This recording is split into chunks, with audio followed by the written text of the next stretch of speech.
Salut la famille, j'espère que vous allez bien, j'espère que le réveil a été bon.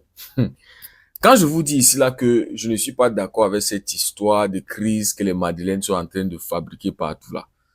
Ils sont en train de faire toute une campagne contre les joueurs, disant que les joueurs, c'est eux qui veulent faire couler le Real Madrid.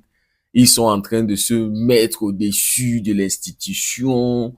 C'est eux qui veulent faire virer Xabi Alonso. C'est eux qui ne veulent pas la reconstruction. Ils n'ont plus faim. Les égos s'est monté. Quand je vous dis que tout ça là, c'est un bruit que je n'aime pas. En fait, je ne suis pas d'accord avec tout ça. Hein, les gens me disent que non, il y a une crise, machin, c'est monté, c'est descendu. Mais il y a un tonton qui n'est pas d'accord. Hein. L'ex-coach du Real Madrid, celui qui est parti avant que Xabi Alonso n'arrive, il n'est pas d'accord. Des critiques envers Xabi Alonso, un match au Real, c'est pas une crise. C'est pas une crise. Les résultats du club ont été spectaculaires jusqu'à présent. Que demander de plus? Vous voulez quoi, les Madrilènes? 2 défaites seulement.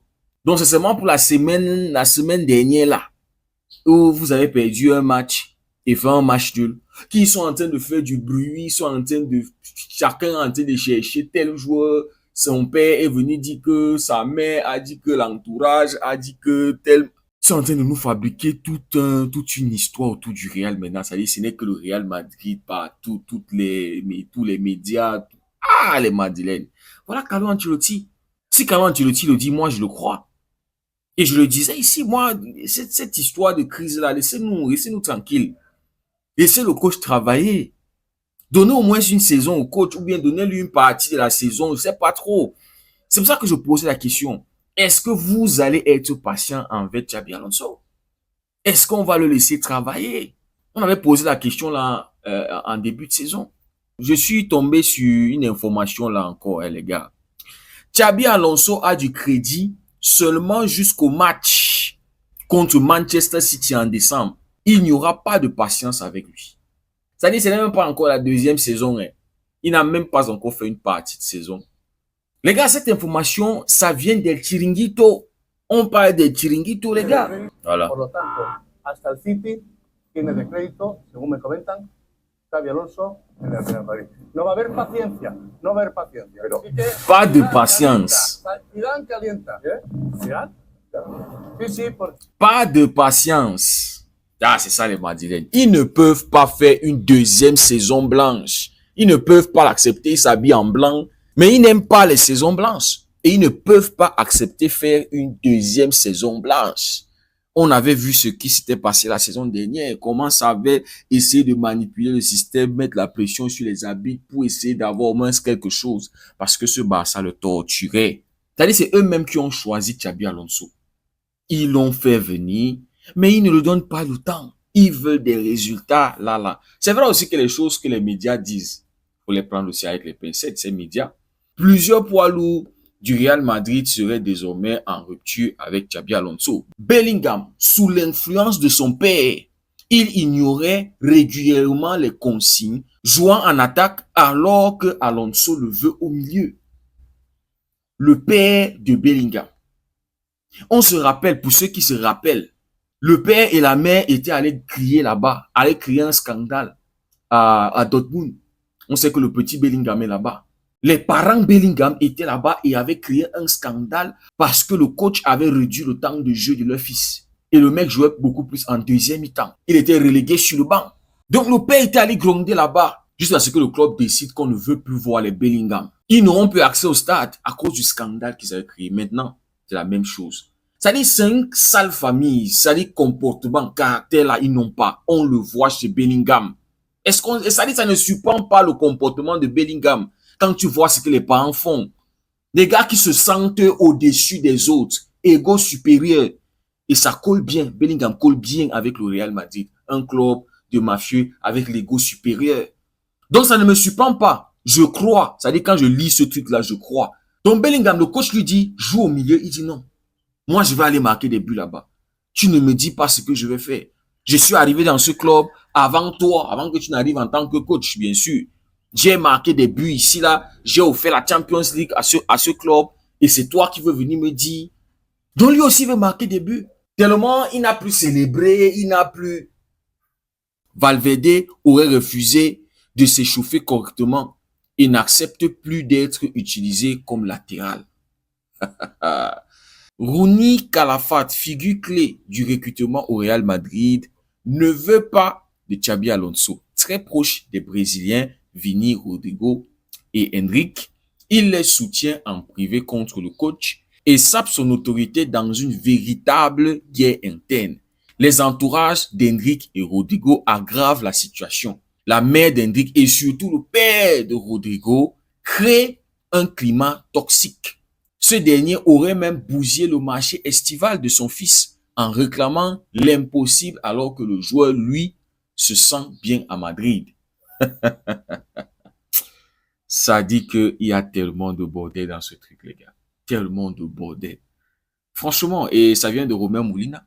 On dit que ce sont les Brésiliens qui sont en train de créer la zizanie, qui sont les chefs de la rébellion. Mais c'est normal, les gars. C'est normal. On voit le management. C'est ça, le management de Xabi Alonso. La méritocratie touche beaucoup plus ces trois-là. C'est ce qu'on voit.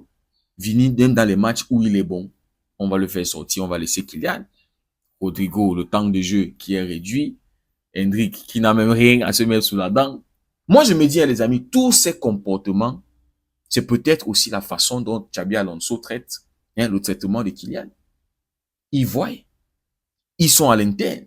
Moi, c'est comme ça que j'interprète aussi le comportement de ces joueurs parce que c'est pas anodin. Si le coach manageait tout le monde de la même façon, je ne pense pas qu'on aurait ça, les gars. Parce qu'on a vu des matchs ici, on s'est dit, pourquoi est-ce que Kylian ne sort pas? Il a déjà un doublé. Pourquoi est-ce qu'on le change? Pourquoi est-ce qu'on ne le remplace pas? Pourquoi est-ce que certains matchs aussi ne débutent pas sur le banc pour que, contre le Rayo Vallecano, pourquoi est-ce qu'il joue 90 minutes? Pourquoi est-ce qu'il joue tout le match? Et vous voyez que ce sont des gars qui sont là depuis. On te parle de Vini, on te parle de Valverde, on va te parler aussi de Rodrigo qui a décidé qu'il ne veut plus jouer de l'autre côté. Bellingham, déjà, on sait que c'est un petit qui a un très mauvais, sale caractère. Bref, les gars, on voit que ce sont des gars qui sont là depuis. Donc, il y a ce problème de management là. Maintenant, on dit tous les joueurs du Real Madrid ne sont pas opposés à Alonso. Plusieurs cadres adhèrent pleinement à ses exigences. On parle de Tchouaméni, de Mbappé, de Güler, de Militao. Voilà les gars qui sont titulaires. Voilà les gars qui jouent à leur poste. Voilà les gars qui sont tranquilles, c'est normal. Mais maintenant, quand tu as les gars que leur temps de jeu n'est pas bien managé, les gars qui ne jouent pas à leur poste préférentiel, c'est normal, les gars. Si je ne suis pas mis dans les bonnes conditions, si avant j'étais un titulaire indiscutable, si avant le salut passait aussi par moi, ou bien j'étais la tête d'un projet, et que un nouveau coach arrive et commence à me... C'est normal. C'est normal que j'adopte une attitude différente envers ce coach. Mais si le coach arrive et moi je suis tranquille, continue de me laisser dans les bonnes conditions et améliore même mes conditions, je suis tranquille avec lui. C'est ça l'humain, ce n'est que normal. Kylian, pourquoi est-ce qu'il devrait se plaindre? C'est lui qui a les clés maintenant, c'est son Real Madrid. S'il est penalty, la méritocratie ne le touche pas, il est titulaire, peu importe ce qui se passe. S'il est coup franc, machin. Militao, quand il est disponible, il est titulaire en défense. On ne l'utilise pas en tant que latéral ou en tant que ailier. Tchouaméni a son poste préférentiel. Arda Güler est maintenant titulaire, il a du temps de jeu. Pourquoi est-ce qu'il va se plaindre? La saison dernière, il pouvait se plaindre, Arda Güler. Parce que Carlo Ancelotti ne le faisait pas jouer régulièrement, il pouvait se plaindre. Mais là, il a un coach qui le fait jouer. Et il a des passes, il a les stats à son... Non, c'est normal, il est en train de progresser. Qui encore? Voilà, Tchouaméni, je l'ai déjà évoqué. Donc, ces gars comme ça ne peuvent pas se plaindre. Ce n'est que normal, les gars. Mais les amis, ce qu'on retient, le Real n'est pas patient. Ils ne pourront pas accepter une autre saison blanche. Xabi Alonso, son management là, je ne pense pas que c'est fait pour un club comme le Real Madrid. Je ne pense pas. Mais on verra bien comment le club va essayer de gérer tout ça là. Au Bayer Leverkusen, c'était différent. Il n'y avait pas les égos supérieurs, les superstars, les ci, les ça. Et ça s'entendait bien. Je pense que Alonso, il doit se chercher. En fait, ce genre de club là, les clubs comme ça où les gars sont presque voilà, au même niveau, il n'y a pas de machin monté. Ils gèrent ça tranquillement. Les clubs comme le Real Madrid comme ça, il faut des Un coach qui a aussi l'ego supérieur, les Mourinho. Un coach de caractère. Ouais. Peut-être Klopp pourra gérer ces trucs-là aussi. C'est possible. Parce que voilà, c'est aussi un coach qu'on voit il a pu manager à Liverpool, les gars. Donc, voilà, c'est compliqué. Hein.